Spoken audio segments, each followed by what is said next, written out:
Bien, amigos, seguimos en Redes y Poder. Estamos ahora con el exministro de Justicia, Gustavo Adriancén, que está con nosotros en Redes y Poder. Gustavo, buenas noches, gracias por acompañarnos. Alfonso, buenas noches, muchas gracias por la invitación. Yo quiero regresar a lo que el señor Mariano González, todavía ministro de Defensa del Perú, pero prácticamente con su cargo solamente por algunos minutos más o horas, ha dicho en relación a las circunstancias de esta filmación de la cual él ha sido, digamos, principal actor, ¿no? Él dice, he sido víctima de seguimiento de arreglaje por parte de alguna agencia de inteligencia.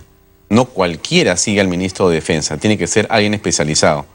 Creo que el gobierno en su momento va a tener que investigar y llegar hasta las últimas consecuencias. Bueno, esto en realidad es lo realmente grave de esta situación. Sí, sí, yo lo dije desde el principio, sí. Que haya tenido esta situación, digamos, sentimental, es un asunto que podemos opinar, pero queda totalmente minimizado en términos de lo que significa para el Estado con respecto al asunto que él revela. ¿Cómo puede darse? Esto ha sido ministro no hace muchos meses. ¿Cómo puede darse una situación de este tipo? Alfonso, mira, el tema personal, vamos a llamarlo así, no es un tema menor tampoco, es un tema que va más allá de un pecado de amor. Es un tema que, investigado debidamente, uno puede llegar a la conclusión que ha habido más de una infracción. Basta una hora, basta un minuto en el que ambos, bajo una relación sentimental, hayan coincidido en una relación de jefe y subordinado para que ya la infracción se haya producido. Pero, como bien dices, Alfonso, hay un tema de Estado que preocupa mucho más. El ministro de Defensa no es un ministro cualquiera. El ministro de Defensa tiene el segundo puesto en la prelación dentro del Consejo de Ministros. Primero el canciller de la República, después el ministro de Defensa. El ministro de la Defensa, por la naturaleza de las actividades que realiza, que no son menores, es la defensa y seguridad nacional, tiene una seguridad sumamente extrema.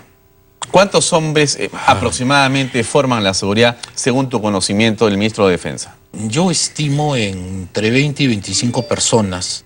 No sé si se habrá reducido o no, pero por lo menos ese era el promedio de los ministros que yo vi cuando me tocó ejercer como procurador por poco más de 3 años. Esto quiere decir que un ministro de Defensa así esté realizando una actividad privada, pero en un lugar público, tiene que tener, digamos, un cerco importante de seguridad que justamente lo protege de fotografías o de filmaciones que han sido aquí muy bien realizadas, bueno, con mucha comodidad. Sí, ya tenemos que recordar algunos episodios muy desagradables vinculados a audios, a filmaciones, a diferentes autoridades políticas que hacen pensar en la necesidad de que se refuercen las medidas de seguridad, sobre todo en funcionarios como él, ¿no? Yo, la verdad, creo que en primer lugar la denuncia que hace el ministro de Defensa al irse es sumamente grave. El gobierno está en la obligación de hacer una investigación y bien ratificar lo que ha dicho o desmentirlo. Me parece que la reacción frente a este hecho, tanto las declaraciones del presidente Kuczynski como las declaraciones del premier Zavala y del congresista Cheput han bajado mucho el tono a esto de que lo perseguía una agencia de inteligencia, pero sin embargo creo que como ciudadanos nos merecemos una explicación y una investigación. Esto no debería pasarse por alto, me parece que es lo más serio de todo este tema. ¿Quién ha estado arreglando al ministro? Yo no creo que se trate de que un ciudadano por allí agarró su celular y lo filmó o le tomó una foto, porque son momentos diferentes, circunstancias diferentes, lo que acredita que ha habido un reglaje. Ahora, ¿quiénes pueden haber sido? Mira, desde que uno ocupa el cargo de ministro, lamentablemente se hace muchas antipatías, pero quien haya sido no tiene por qué quedar en la impunidad. Nosotros como ciudadanos tenemos necesariamente que informarnos de qué es lo que ha sucedido y en qué circunstancias ha sido grabado el ministro. Imagínate que existan audios o videos de reuniones vinculadas a la defensa o seguridad nacional durante el periodo que él ha ejercido el cargo. Eso es bastante delicado, Alfonso. Entonces, allí me parece que hay que trabajar de manera muy insistente, ¿no? Me preguntan en las redes sociales, ¿tu actividad en la actualidad es como abogado? ¿Sigues trabajando como asesor de algún ministerio? ¿Estás en la vinculación académica o profesional? Acabo de cumplir el año que la ley dice que no se puede volver a contratar con el Estado. Durante este periodo he ejercido mi actividad como abogado independiente y ahora estoy vinculado a la actividad académica además. Sí. Tú has sido ministro de Estado del gobierno del presidente Ollanta Humala, sí. Y has estado vinculado al tema de la procuradora, Príncipe Trujillo. En algún momento se dijo de que yo había sido quien de alguna manera habría decidido sobre el retiro de confianza de la señora Príncipe. No obstante, he aclarado en varias oportunidades que hasta 4 funcionarios tomamos esa decisión, ¿no? ¿Tú fuiste uno de ellos? Sí, por supuesto. Pues para que un procurador ingrese o para que un procurador salga, firma la resolución el presidente del Consejo de Ministros, el titular del sector al que pertenece, que era el Ministerio del Interior, y el ministro de Justicia como titular. ¿Fuiste interpelado? Fui interpelado en efecto. ¿Se produjo después la renuncia tuya? Yo inmediatamente después de la interpelación renuncié en efecto. ¿Cuál es tu relación con la señora Nadine Heredia ahora? Ninguna. Yo a la señora Heredia la he visto únicamente en reuniones de carácter social. ¿Qué opinas de lo que está, digamos, ocurriendo con su caso, su salida a Bruselas y la situación en que se encuentra con 14 juicios e investigaciones a Ginebra? Mira, en primer lugar, Alfonso, yo coincido con quienes manifiestan que la salida es una salida legal, no tenía impedimento para abandonar el país, en consecuencia ejerció su derecho y por lo demás cumplió con el requisito de presentar por escrito su solicitud y según se nos ha informado, el propio juez Concepción Carhuancho y el fiscal Juárez tuvieron una reunión en la que se les informó fechas y itinerarios y demás, ¿no? Entonces, por ello no veo inconveniente. Este es el típico caso de los procesos penales que se mediatizan y se politizan y ahí va probablemente el problema más grande. ¿Tú recuerdas que ella dijo que no abandonaría el país?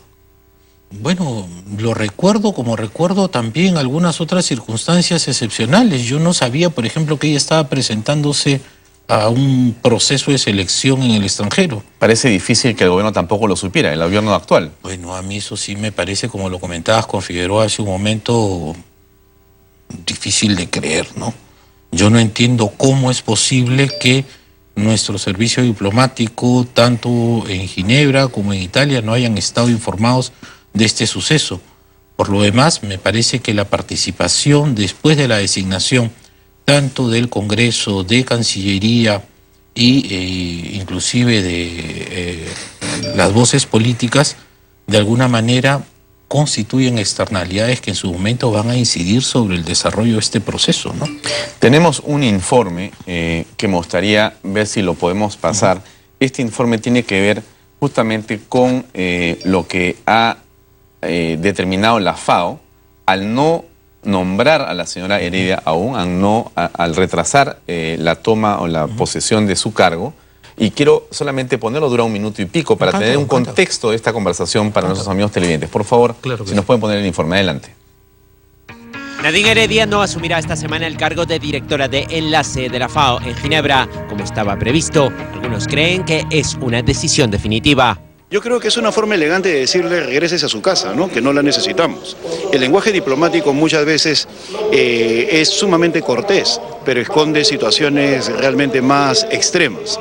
La Organización de las Naciones Unidas para la Alimentación y la Agricultura, en un comunicado, aplaza la asunción en funciones de la ex primera dama peruana. Sin embargo, se aclara que seguirá siendo su funcionaria mientras dure su investigación en Perú. Y más bien espero y aprovecho la cámara de todos los medios para que el gobierno no pague su cuota a la FAO, que tiene que hacerla cada cierto tiempo. O sea, primero hay que aclarar cómo se dio esta irregular convocatoria a la señora Heredia, ¿no? El organismo señala que va a monitorear la situación de la esposa del expresidente Ollanta Humala, quien tiene hasta el 5 de diciembre para regresar al país, según dispuso el juez Richard Concepción Carhuancho. El Perú debe seguir presionando a la FAO para anular este nombramiento y permitir que la justicia peruana pueda seguir avanzando. Mientras Heredia sigue capacitándose en Europa, su defensa tiene pendiente la sustentación de la apelación a la decisión del juez Concepción. ¿La señora Nadine Heredia va a colaborar con la justicia? Como siempre, la señora Heredia seguirá colaborando con la justicia, en eso no hay ningún problema, creo que nadie puede dudar de ello. Ella demostró una actitud de colaboración hacia este tipo de procedimientos, ¿bien? La FAO ha defendido la contratación de la ex primera dama. La sala de apelaciones resolverá si ratifica o no el plazo para su retorno. Tú has sido ministro de Ollantumala. ¿Has tenido cercanía con Nadine Heredia? Digo, Me refiero durante el gobierno. Durante el gobierno la única relación que tuve con la señora Heredia fue de carácter social. En reuniones amicales y de ese tipo. Nunca tuve ninguna relación de carácter funcional. Mi relación era con el premier, los ministros y naturalmente el presidente. El tema de este seguimiento al ministro de Defensa del actual gobierno trae al recuerdo las situaciones de chuponeo y de reglaje que también se conocieron en el gobierno de Ollantumala. A la vicepresidenta de la República se le ha seguido, ella ha protestado y nunca se ha explicado qué fue lo que pasó. ¿Cómo se explica esto en una democracia, en una institucionalidad y en el respeto de todos los presentes en un gabinete y en un gobierno que se realicen entre sí chuponeos o reglajes? ¿Cómo es que se puede entender esto? ¿Qué es lo que te trae como reflexión ya tú fuera de gobierno a estas alturas? Cuando ocurrió aquel suceso, si mal no recuerdo, produjo la salida del gabinete de Ana Jara por este seguimiento que se denunció, se había iniciado desde el Servicio de Inteligencia. Absolutamente reprochable.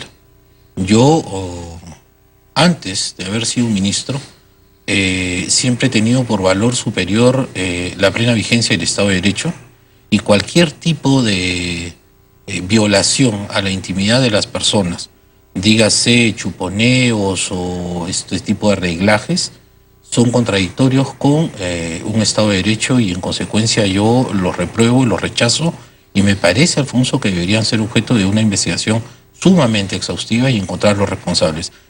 No se dice nada, pero vivimos con frecuencia viendo que hay videos, que hay audios, interceptaciones telefónicas y esto se está convirtiendo en el cotidiano.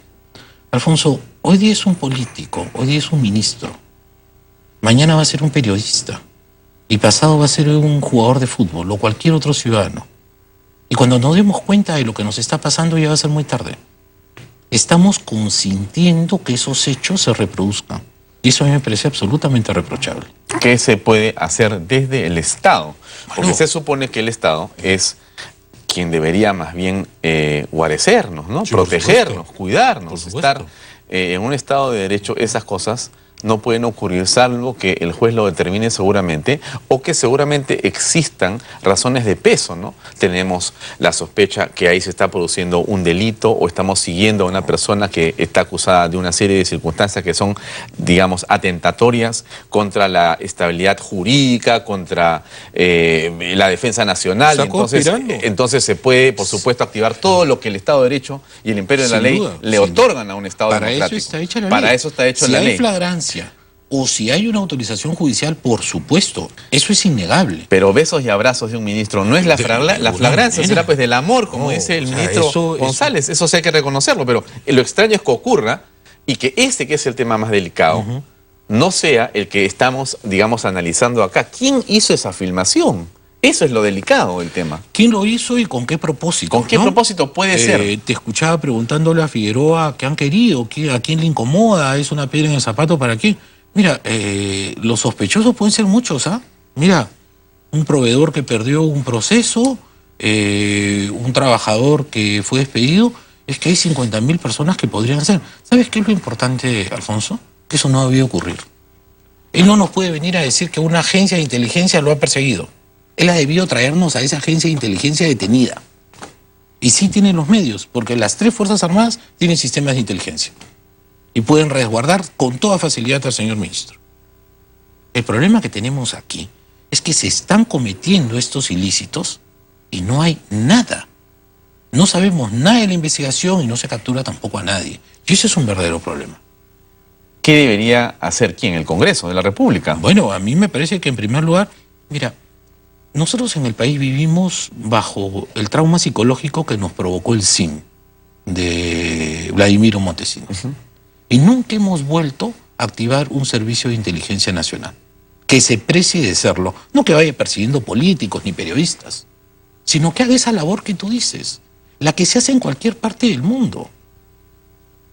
Pero no. Los servicios de inteligencia en los países desarrollados son una herramienta que refuerza la democracia. Sin duda, por Que supuesto. protege al Estado, que protege a los ciudadanos, que protege el Estado de Derecho. Sí, sin duda. Si hay algo importante en un país que se precia de ser democrático, es su servicio de inteligencia, porque tiene que ser eso, darle inteligencia, información que permita que el gobernante tome decisiones que son importantes y trascendentes, o que se proteja justamente a la ciudadanía y al gobierno. Pero esta circunstancia es extrañísima. Alfonso, esto no hubiera ocurrido si tuviésemos activo un servicio de inteligencia democrático y profesional. Hoy día el presidente no tendría que estar en Santiago de Chile y llegar sin un ministro de defensa. Chile es el país más interesado en saber ahora mismo quién es el próximo ministro de defensa. Bueno, de Siempre todas maneras, nuestra relación con Chile ha sido tirante por temas políticos y militares. Muy bien, ahí estamos. En ese estado nos encontramos ahora con el señor presidente en una visita de estado. Esto se pudo evitar. ¿cómo ves, ya para ir entrando al final de la entrevista, el caso del expresidente Ollanta Humala? Se ha pedido prisión preventiva el día viernes en la tarde por las investigaciones en las que está inmerso. Se ha pedido su detención. Las medidas que se van dictando de esta naturaleza son siempre progresivas. Por ejemplo, primero te pongo algunas reglas de conducta, luego te pongo impedimento de salida del país y luego te dicto prisión preventiva. Cada una de estas que siguen esa gradación tienen que estar debidamente justificadas. Sea Ollanta Humala, sea Nadine Heredia o sea cualquier otro ciudadano, lo único que yo como abogado puedo exigir a la judicatura es que se respete el Estado de Derecho, que se respete el derecho a la defensa y que todas las resoluciones que se emitan sean debidamente motivadas. A partir de allí garantizamos que más adelante no se produzcan nulidades en estos procesos y se va a la justicia como consecuencia de ello. ¿A ti te parece que porque el presidente Pedro Pablo Kuczynski ha opinado sobre el caso de la señora Heredia, que porque el Congreso ha opinado sobre la señora Heredia, se está asistiendo a una persecución política? A mí no me sorprende que esto pueda ser utilizado por la defensa. Yo creo que cualquier abogado defensor lo haría. A mí no me sorprende tampoco, Alfonso, que más adelante seamos testigos de acciones de amparo y cuando no hasta de pedidos de asilo. Pero hay una cosa que se llama división de poderes e independencia de estos poderes. El legislativo sabe qué tiene que hacer, el ejecutivo qué tiene que hacer y el judicial qué tiene que hacer. Cualquier tipo de actividad, sobre todo en un proceso tan sensible como este, podría entenderse como una afectación a esa autonomía, a esa independencia. Y naturalmente la defensa podría utilizarlo. No hay que ser un pitonizo para prever que eso podría ocurrir. Me parece que está a la vuelta de la esquina. Claro, pero ahí también se produce una circunstancia siguiente, que es el hecho de que en un país con división de poderes, como bien lo has señalado tú, el presidente de la República puede dar una opinión política como lo ha hecho. También el Congreso políticamente como lo ha hecho. Y finalmente lo que ha hecho el juez es hacerle caso al fiscal que ha pedido que justamente se presente la señora Heredia y firme acá, y ha tomado una decisión el juez. Es decir, lo que ha ocurrido es, en esa división de poderes, el Poder Judicial, el juez ha tomado una decisión libremente, al margen de las presiones políticas. Ha decidido, bueno, hacer esto ahora y decirle a la señora que regrese al Perú para firmar acá. Bueno, eso es algo que demuestra que hay una división de poderes. Podrán haber opiniones políticas, sí, pues, pero estamos en un Estado de Derecho. Cada uno juega su papel por su lado. El presidente no le ha dicho al juez, está usted obligado a traer a la señora Heredia. Sería una cosa incorrecta. Ha dado una opinión política. El canciller ha dicho que está preocupado, que no le parece bien, que va a llamar y protesta perfectamente, pero eso es una declaración. Eso va a depender de la interpretación que se le quiera dar a una nota de protesta de Cancillería, que no es una cosa menor, a una moción del Congreso de la República, que tampoco lo es, a la disposición de las altas autoridades del Poder Judicial de enviarle a la Oficina de Control de la Magistratura al juez que tomó esta decisión. Yo creo que todo eso es opinable, pero creo que en lo que podemos coincidir, Alfonso, es que lo óptimo hubiese sido que ni siquiera en un proceso de esta naturaleza tan sensible existan estas acciones que más adelante podrían utilizarse para utilizar acciones de amparo o cualquier otro recurso de esta naturaleza. Yo sí creo que el Estado de Derecho nos exige no solamente respetarnos como país, nuestra soberanía y nuestra independencia, sino además también respetar los tratados que tenemos suscritos con organismos internacionales, la independencia y la autonomía que sostienen en sus decisiones. Muy bien. Gustavo, gracias por acompañarnos. Gracias a ti, Muy Alfonso. amable. Muchas gracias. Amigos, era Gustavo Adriancén, exministro de Justicia, aquí en Redes y Poder. Así termina el programa de esta noche. Mañana, como siempre, 8 en punto, los esperamos aquí en ATV+. Gracias por acompañarnos. Muy buenas noches.